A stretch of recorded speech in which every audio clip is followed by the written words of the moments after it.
สวัสดีพ่อแม่พี่น้องทุกคนเด้อสวันใหม่ก็ให้ทุกคนใช้ชีวิตอย่างมีความสุขเนาะอย่าสิไปโศกอย่าสิไปเศร้า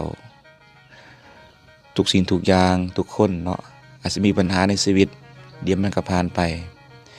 บ่าวสมจิตก็ยังมีปัญหาในชีวิตที่กันเนาะแต่ก็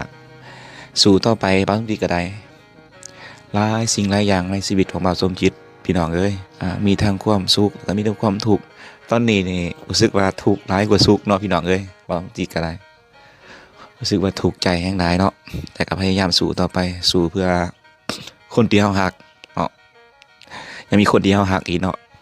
บ่าวสมจิตก็ได้ถึงแม้สิบ่อยู่แล้วเนาะเฮาสิบ่มีพ่อมีแม่เฮาก็ยังมีคนที่เรารักที่สุดเลยนะพี่น้องเอ้ยบ่าวสมจิตนี่ไออยากเศร้าแต่พี่น้องเฮ็ดใจมันสิเศร้าไอพี่น้องบอกแน่อยากเศร้าเนาะเออ เอาจะเป็นกำลังใจให้ด้วยพี่น้องเด้อท่านผู้ชมเป็นกำลังใจให้แน่เนาะในการสู่ชีวิตฝากกดไลค์กดแชร์กดติดตามให้แน่พ่อแม่พี่น้องเฮาสู่ไปนำกันบ่าวจีกับที่สู่คือกันเนาะตามใดที่ยังมีลมหายใจอยู่บ่าวสมจีกับที่สู่ไปนำกันในเมื่อที่ยังมีลมหายใจเนาะคันเฮาสิ